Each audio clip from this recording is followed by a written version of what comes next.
Hello students, कैसे हो आप सब। आई होप सभी अच्छे होंगे। और चलते हैं आज की क्लासेस में, कंटिन्यू करते हैं केमिस्ट्री की। में लास्ट क्लास में हमने केमिस्ट्री का चैप्टर 1 कंप्लीट भी कर लिया था और कुछ क्वेश्चंस है तो उनके जवाब भी देंगे। और बने रहिए मेरे चैनल के साथ, ठीक है। बढ़ते हैं आगे। तो चैप्टर फर्स्ट में आज के लिए मैं आपके लिए लेकर आया हूँ केमिकल इक्वेशन को बैलेंस कैसे किया जाता है। तो टॉपिक रहेगा कॉमन, ठीक है। चलते हैं केमिस्ट्री की क्लास में। आज का जो टॉपिक रहेगा वो है how to balance chemical equation, कि केमिकल इक्वेशन को बैलेंस कैसे करें। How to balance chemical equation, understand. Chemical equation को बैलेंस करने के लिए सीधा सा, कोई ज्यादा टफ भी नहीं है, केमिकल इक्वेशन को आसानी से बैलेंस किया जा सकता है। तो केमिकल इक्वेशन मतलब हो गया रासायनिक अभिक्रिया को संतुलित कैसे किया जाए, या क्या तरीके हैं कि रासायनिक अभिक्रिया को संतुलित कर सके। हम किस तरीके सीखे, शॉर्ट तरीका क्या है, बिल्कुल। तो देखिएगा शॉर्ट वे में किस तरीके से सीखते हैं, किस तरीके से हमें करना है। नॉर्मली मैं डायरेक्ट इक्वेशन लेके बताता हूँ आपको कि इसकी कई सारे चरण होते हैं। कि सबसे पहले आप रिएक्टेंट को लिखिए, कि जैसे हम रिएक्टेंट सी हो गया, जैसे मैंने C+O2 लिखा है और यहाँ पर मैंने CO2 लिखा है। तो ये साइन ऑफ एरो आपको दिख रहा है। इस एरो के साइन के लेफ्ट हैंड की तरफ तो है रिएक्टेंट्स। क्या है ये? रिएक्टेंट्स। इन्हें अभिकारक बोला जाता है। क्या बोलते हैं? अभिकारक। Then the right side you will see, आप देखोगे एरो के साइन के राइट साइड जो लिखा हुआ है वो उत्पाद लिखा हुआ है। इसे उत्पाद हिंदी में बोलते हैं और इसे बोलते हैं प्रोडक्ट्स। क्या बोलते हैं इसे? प्रोडक्ट्स। तो प्रोडक्ट्स कब बनते हैं? जब रिएक्टेंट आपस में रिएक्ट करते हैं तो प्रोडक्ट का फॉर्मेशन करते हैं। अब इनको बैलेंस करने के लिए तो देखिए कुछ इसके नियम है, कि जैसे एरो के साइन के लेफ्ट हैंड की तरफ रिएक्टेंट्स लिखे हैं, राइट साइड की तरफ आपके प्रोडक्ट्स लिखे हुए हैं, अंडरस्टैंड। आगे की तरफ देखते हैं। और जिस तरीके से बैलेंसिंग के लिए, तो कार्बन देखिए, कार्बन कितना है यहाँ पर? कार्बन 1 है। तो मैं आपको बताता हूं, जैसे कि इस रिएक्शन में C+O2 इक्वल्स टू CO2 लिखा हुआ, कार्बन के नीचे देखिएगा कितना है? 1। कुछ नहीं हो तो आपको 1 मानना है। कितना मानना है आपको? 1। तो कार्बन के नीचे 1 लेके चले तो देखिए कार्बन के अलावा कुछ भी नहीं है यहाँ पर। तो टोटल कार्बन के नंबर ऑफ एटम कितने? 1। यहाँ पर कार्बन का नंबर ऑफ एटम कितना है? देखिएगा ध्यान से, नंबर ऑफ एटम कितना है? 1 है, अंडरस्टैंड। तो यहाँ पर भी 1 है, यहाँ भी 1 है। तो कार्बन इक्वल्स टू इधर 1 और इधर भी 1। ये बैलेंस है, इसको नहीं आपको किसी तरीके का इसको छेड़ना है। आगे की तरफ देखिए ऑक्सीजन कितना है? यहाँ पर 2 है रिएक्टेंट में, इधर ऑक्सीजन है नहीं। तो total oxygen number of atom कितने ऑक्सीजन के? यहाँ पर 2 है। यहाँ पर नंबर ऑफ एटम ऑक्सीजन के देखिए 2 है, ये बैलेंस है। तो ये तो ऑलरेडी बैलेंस्ड है। और देखें आगे की तरफ कोई दूसरी रिएक्शंस देखें, तो जैसे कि आप कोई सी भी ले लीजिए। जैसे मैंने यहां ले लिया H2 plus Cl2 equals to HCl। तो देखिए हाइड्रोजन और क्लोरीन के मिलने से क्या बनता है? हाइड्रोजन क्लोराइड बनता है। क्या बनता है? Hydrogen chloride. यहाँ पर हाइड्रोजन 2 है, देन यहाँ पर क्लोरीन 2 है। तो यहाँ पर एरो और यहाँ पर कुछ नहीं है, तो क्या मानना? 1 है और इधर भी आपके 1 है। तो इसको कैसे बैलेंस करें? तो केमिकल रिएक्शन में आपको बैलेंस करना है, तो यहाँ पर 1 माने और ये भी 1 है। तो इसको किस नंबर से मल्टीप्लाई करें? तो केमिकल इक्वेशन में एक ही तरीका है, आपको मल्टीप्लाई से ही उसको बैलेंस करना होगा। किससे? मल्टीप्लाई से। और कोई वे नहीं है यहाँ पर, और कोई तरीका नहीं है। तो आपको जो नंबर लगाना है, जैसे कि यहाँ HCl लिखा हुआ है, इनको यहाँ पर 2 है तो यहाँ पर बैलेंस करना है, तो आपको नंबर ना तो नीचे लगेगा, ना ही बीच में लगेगा नंबर, ना ऊपर लगेगा ना पीछे लगेगा। ये रॉन्ग वे है, गलत तरीका है। आपको अगर नंबर बैलेंसिंग का लगाना है तो आगे आगे लगाइए। तो कोई भी नंबर ऑफ एटम आपको बैलेंस करने के लिए लगाना है तो आप आगे आगे उसको शो कीजिए। यहाँ पर 2 लगा दीजिए, यहाँ पर 1 है ऑलरेडी, तो 1 2 जा 1 को इसके 2 से मल्टीप्लाई कीजिए, क्रॉस मल्टीप्लाई। इधर भी क्रॉस मल्टीप्लाई करेंगे तो यहाँ पर देखिए 2 नंबर ऑफ एटम हाइड्रोजन के बैलेंस हो चुके हैं और यहाँ पर क्लोरीन के भी बैलेंस हो गए। अब जैसे कोई सी भी रिएक्शन, जैसे और ले लीजिए N2 प्लस H2, देन यहाँ पर लिखा है मैंने NH3, नाइट्रोजन देन हाइड्रोजन, और मैंने यहाँ लिखा है अमोनिया। नाइट्रोजन कितना है? देखिए यहाँ पर 2 है, कितना दिख रहा है आपको यहाँ पर 2।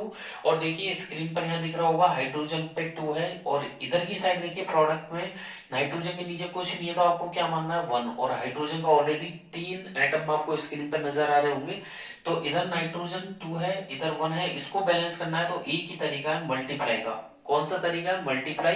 और मल्टीप्लाई ही करना पड़ेगा। को एक को किस नंबर से मल्टीप्लाई करें कि 2 हो जाए? तो एक को 2 से मल्टीप्लाई कर दीजिए, इक्वल्स टू 2। तो यहाँ पर आपको 2 लगाना है। अब 2 ना तो नीचे लगाना है आपको, ठीक है, अंडरस्टैंड, ना बीच में लगेगा, ना ऊपर लगेगा, ना नीचे नीचे लगेगा। अगर नंबर लगाना है आपको, कहा नंबर लगाना है बैलेंसिंग का, तो यहाँ पर मैंने लिख दिया NH3। देन अगर आपको नंबर लगाना है तो आपको आगे आगे लगाना होगा। तो ये हो गया बैलेंस, 2 1 जा 2, नाइट्रोजन 2 हो गया, यहाँ पर हाइड्रोजन 2 है, और यहाँ पर देखिए 3। अब आपने बैलेंस किसको किया था? यहाँ पर नाइट्रोजन को किया था, लेकिन अनबैलेंस्ड कौन हो गया? हाइड्रोजन। तो नाइट्रोजन को बैलेंस करने के चक्कर में अनबैलेंस्ड हो गया हाइड्रोजन, तो हाइड्रोजन भी इंक्रीज हो गया, इसके नंबर ऑफ एटम 3 2 जा, देखिए 3 2 जा 6। तो यहाँ पर नाइट्रोजन तो 2 हो गई और हाइड्रोजन 6 एटम हो गए। तो यहाँ पर देखिए नाइट्रोजन 2 है, वहां पे भी 2 है, तो बैलेंस्ड है। देन यहाँ पर नाइट्रोजन को बैलेंस करने के चक्कर में हाइड्रोजन इंक्रीज हो चुकी है, 6 हो गई। अब यहाँ पर 2 है हाइड्रोजन के नीचे, तो इसको भी उसके बराबर बैलेंस करना होगा आपको। और बैलेंस करने के लिए केवल एक ही तरीका है, मल्टीप्लाई। कौन सा तरीका है? मल्टीप्लाई। तो 2 के पास में ऐसा कौन सा नंबर हम इसे मल्टीप्लाई करें कि वो 6 हो जाए? तो 2 को यहाँ पर आप 3 से मल्टीप्लाई करोगे। किससे करोगे? 3 से। 2 3 जा 6, तो यहाँ पर 3 लगाइए, तो रिएक्शन हो गई N2 प्लस 3S2, एरो का sign, sign of arrow, then 2NH3। बहुत सिंपल है सारी रिएक्शन ही, कोई ज्यादा ऐसा नहीं है कि भाई कि इतना हार्ड एंड फास्ट है। तो और भी कुछ इनकी और सिंपल भी बताता हूँ आपको, जैसे कि यहाँ लिखा हुआ है Zn प्लस CuSO4। क्या लिखा हुआ है? Zn plus CuSO4, sign of arrow, ZnSO4 plus Cu। Understand? तो यहाँ पर जिंक देखिए कितना है? 1 है, तो नंबर ऑफ जिंक 1 है। प्रोडक्ट में आ जाइए, प्रोडक्ट में जिंक कितना है? 1 है, तो बैलेंस्ड है। जो बैलेंस्ड हो आपके, कोई भी एलिमेंट जो भी बैलेंस्ड हो उसको छेड़ना नहीं है। देन कॉपर देखिए कितना 1 है, और यहाँ कॉपर 1 है, बैलेंस्ड है। सल्फर कितना है? 1 है, यहाँ भी सल्फर 1 है, यहाँ ऑक्सीजन के नीचे 4 है, और यहाँ भी 4 है। तो ये बैलेंस्ड केमिकल इक्वेशन है। तो बैलेंस्ड को तो आपको उसको नजर आ ही जाएगा, और आप भी कैलकुलेशन कर लीजिए। बैलेंस को आप यहाँ पर अगर लगाना भी चाहो तो आपको सामने भी उतना ही एटम लगाना होगा बैलेंस करने के लिए। अंडरस्टैंड? आगे की तरफ बढ़ते हैं, और देखिए और भी रिएक्शन मैं आपको बताता हूं। जैसे कि नाइट्रिक एसिड की हम रिएक्शन करवाए कैल्शियम हाइड्रोक्साइड से। तो देखिए नाइट्रिक एसिड की हम रिएक्शन करवाए कैल्शियम हाइड्रोक्साइड से, तो क्या बनेगा बताइए? यहाँ पर एक तो बनेगा आपके कैल्शियम नाइट्रेट, और साथ में क्या बनेगा? वाटर। अंडरस्टैंड?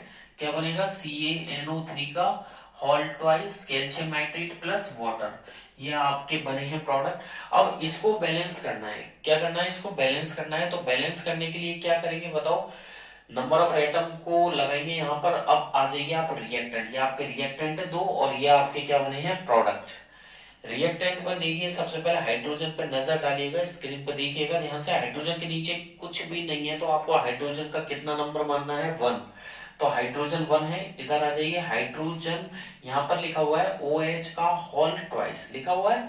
तो यहाँ पर अगर इनको अलग अलग करें तो इसको हम ऐसे भी पढ़ सकते हैं, पढ़ने को पढ़ सकते हैं। अगर और सेपरेट करें तो यहाँ पर 1 2 जा 2 और H 1 2 जा 2 कर सकते हैं। और भी करें तो 1 2 जा 2 और H के नीचे भी 2। तो कुल मिला के इसको हम ऐसे लिख सकते हैं। लिख सकते हैं या नहीं लिख सकते? बिल्कुल लिख सकते हैं, श्योर आप इसको लिख सकते हैं। तो देखिए अब इसमें क्या होगा कि हाइड्रोजन के नीचे 2 है, तो H के नीचे इधर 2 और इधर H कितना है? 1। तो 2 और 1 कितना हो गया? 3। तो टोटल नंबर ऑफ एटम कितना हो गया हाइड्रोजन का? बताइए, हाइड्रोजन का टोटल नंबर ऑफ एटम हो गया 3 रिएक्टेंट में। प्रोडक्ट में देखिए हाइड्रोजन के नीचे कितना है? 2 है। तो यहाँ पर टोटल हाइड्रोजन 2 है और यहाँ पर 3 है। ऐसा क्या करें कि इनको बैलेंस किया जाए? तो आपको क्या करना है, एक नंबर अगर आप 1 नंबर यूज करते हो तो उसका कोई सेंस नहीं है, क्योंकि 1 को लगाने से नहीं लगाने से कोई फर्क पड़ेगा भी नहीं। फर्क तो पड़ेगा यहाँ पर 2 से स्टार्ट करने पे। तो मिनिमम होल इंटीजर नंबर आपको 2 यूज करना है, ठीक है। इंटीजर नंबर 2, 3, 4, देन आगे बढ़ते बढ़ते कितना भी आप ले सकते हैं। देन स्टार्टिंग आपको 2 से करनी है, तो मैं यहाँ पर 2 लगा देता हूँ। आंख बंद करके यहाँ पर 2 लगा दीजिए, कोई प्रॉब्लम नहीं है। तो देखिए नीचे क्या था, कुछ पहले 1 ही था, यानी कि 1 माना था हमने, तो 1 2 जा 2। तो यहाँ पर हाइड्रोजन देखिए 1 2 जा 2 कितना हो गया, 1 2 जा 2, तो 2 हाइड्रोजन। और यहाँ पे भी देखिए 1 2 जा 2, तो कितना हो गया 2, और 2 और 2 कितना हो गया 4। तो टोटल हाइड्रोजन कितने हो गए 4। और इधर देखिए हाइड्रोजन 2 है, इधर 2 लगा दीजिए, तो 2 2 जा 4। अंडरस्टैंड हो गए बैलेंस। आगे की तरफ चलें। अब हमने हाइड्रोजन को बैलेंस कर दिया, बारी है नाइट्रोजन की। तो नाइट्रोजन के नीचे कुछ नहीं है, तो क्या लेना है आपको 1। तो 1 को 2 से क्रॉस, जो भी नंबर आगे लगा होता है उससे आपको पूरे जितने भी एटम्स है सबको मल्टीप्लाई 1 बाई 1 करने पड़ेंगे। जो भी नंबर आगे लगा होता है उससे आपको जितने भी एटम है सबको मल्टीप्लाई करने रहते हैं, उसी हिसाब से आप आगे बैलेंसिंग करेंगे। अंडरस्टैंड। तो देखिए नाइट्रोजन के नीचे 1 है, तो 1 2 जा 2, और यहाँ पर है ही नहीं है, यहाँ पर नाइट्रोजन के नीचे कुछ नहीं है, तो क्या मानेंगे 1, और बाहर ब्रैकेट के बाहर 2 है, तो 1 2 जा 2, ये भी 1 2 जा 2 हो गया। अंडरस्टैंड। तो यहाँ पर नाइट्रोजन बैलेंस्ड है, so no changes are applied. यहाँ पर किसी भी तरीके के बदलाव नहीं करेंगे।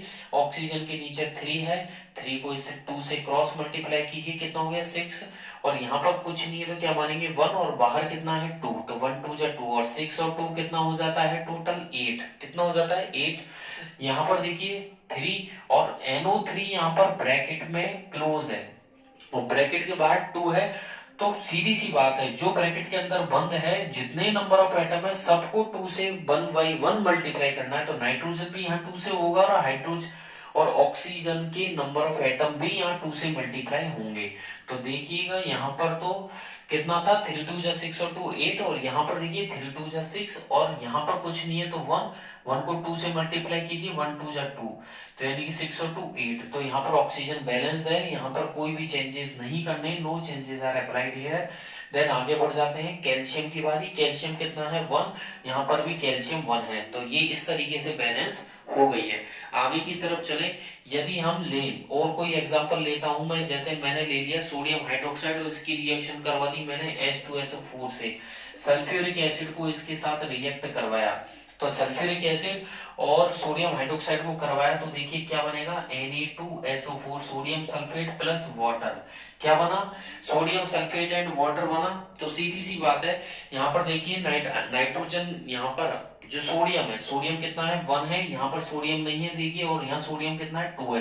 तो केमिकल इक्वेशन या केमिकल रिएक्शन को बैलेंस करते तो सबसे बड़ा पॉइंट ये है कि जो कोई भी नंबर होता है उसको छोटा नहीं कर सकते आप। क्या नहीं कर सकते, उसको छोटा नहीं कर सकते हो आप। जो भी नंबर होता है, यहाँ पर जैसे 2 लिखा हुआ है, 2 को 1 नहीं करना है, 1 को 2 कर सकते हो आप, बढ़ा सकते हो, इंक्रीज कर सकते हो मल्टीप्लीकेशन से, लेकिन बड़े हुए नंबर को आप छोटा नहीं कर सकते हो। तो यहाँ पर जो नंबर लिखा हुआ है 2, ये तो लिखा ही रहेगा, लेकिन यहाँ पर जो 1 है इसको इंक्रीज करना है। तो यहाँ का 1, और एक ही तरीका है आपके पास मल्टीप्लाई का, कौन सा है मल्टीप्लाई। तो 1 को 2 से मल्टीप्लाई करोगे तो 1 2 जा 2, और यहाँ पर 2 है, तो यहाँ पर 2 लगा दीजिए, बिल्कुल श्योर है, 100% श्योर है, आप बंद करके यहाँ लगा दीजिए 1 2 जा 2। तो देखिए यहाँ पर 1 2 जा 2 सोडियम हो गया, और यहाँ पर 2 हो गया, बैलेंस्ड है। आगे बढ़ जाइए, बिल्कुल बैलेंस्ड है, वहां रुके रहने का कोई काम नहीं है, टाइम सेविंग करनी है, तो आगे बढ़ जाइए। और आगे चलते हैं, यहाँ देखिए ऑक्सीजन, ऑक्सीजन के नीचे कुछ नहीं है, तो क्या है 1 तो लेना ही है, तो ऑक्सीजन भी आगे से आगे जो नंबर लिखे हुए उससे क्या होगा, यहाँ पर मल्टीप्लाई होगा। क्या होगा, मल्टीप्लाई। तो देखिए ऑक्सीजन 1 और 1 2 जा 2, तो यहाँ ऑक्सीजन हो गए। यहाँ पर देखिए 4 4 और 2 टोटल कितना हो गया 6 है। तो टोटल अगर रिएक्टेंट की बात करें तो कितने हैं, ऑक्सीजन यहाँ पर 6 है, कितने हैं 6 है। इधर चलते हैं, ऑक्सीजन 4 और यहाँ पर 1 है, तो 1 को 2 बना दीजिए, बिल्कुल श्योर, यहाँ पर झिझकने की बिल्कुल जरूरत नहीं है, आगे 2 लिख दीजिए, क्योंकि मिनिमम नंबर ऑफ जो एटम होता है वो 2 होता है। तो 2 1 जा 2, और 2 और 4 6 हो गए। आगे देखिए हाइड्रोजन, हाइड्रोजन भी 1 2 जा 2, और 2 कितना 4। तो देखिए यहाँ पर 1 है, 1 को इससे मल्टीप्लाई कीजिए, 1 2 जा 2, और 2 इस वाले का, 2 और 2 कितना हो गया, जल्दी बताइए 4। इधर आ जाइए, यहाँ पर देखिए 2 2 जा 4 हो गई बैलेंस, बिल्कुल। और सल्फर देख लीजिए, यहाँ पर 1 है और यहाँ भी सल्फर 1 है, तो कुछ नहीं है, बहुत इजी है। बनी रहिए आरजी सर के साथ और सीखते चलिए। NaCl, अगली रिएक्शन ले लेते हैं NaCl की। तो देखिएगा NaCl को यदि मैं रिएक्ट करवाऊं AgNO3 से, मैंने यहाँ सोडियम क्लोराइड को रिएक्ट करवाया है सिल्वर नाइट्रेट के साथ, तो क्या बनेगा बताइए, ये बनेगा silver chloride AgCl plus NaNO3 यानी कि सोडियम नाइट्रेट। तो जब हम सोडियम क्लोराइड को सिल्वर नाइट्रेट के साथ रिएक्ट करेंगे तो बनने वाले प्रोडक्ट होंगे सिल्वर क्लोराइड और साथ में बनेगा NaNO3 सोडियम नाइट्रेट। तो इधर देखिएगा यहाँ पर सोडियम कितना है 1 है, यहाँ सोडियम है ही नहीं है, छोड़ दीजिए। यहाँ पर सोडियम 1 है, बैलेंस्ड है, नहीं छेड़ना है, आगे बढ़ते जाइए। क्लोरीन कितना है 1 है, यहाँ पर क्लोरीन 1 है, बैलेंस्ड है। सिल्वर 1 है, सिल्वर 1 है। सोडियम यहाँ पर ये जो नाइट्रोजन है 1 है, यहाँ पर भी नाइट्रोजन 1 है। ऑक्सीजन 3 है, यहाँ पर भी 3 है, बैलेंस्ड है, नहीं छेड़ना है, आगे की तरफ बढ़ जाइए।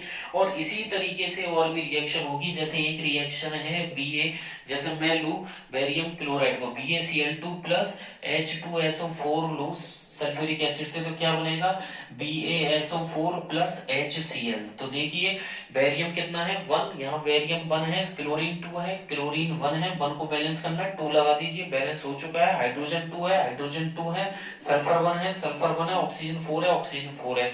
बहुत इजी है, कुछ नहीं है, ये आपको 2 नंबर दिलवा के जाएगी बैलेंसिंग केमिकल इक्वेशन, और एक एक नंबर में है तो 3 नंबर के भी क्वेश्चन इसमें से बनते हैं बोर्ड में। तो इग्नोर नहीं करना है, इनको सीखना है। कोई डाउट हो तो कमेंट बॉक्स में जरूर लिखना है।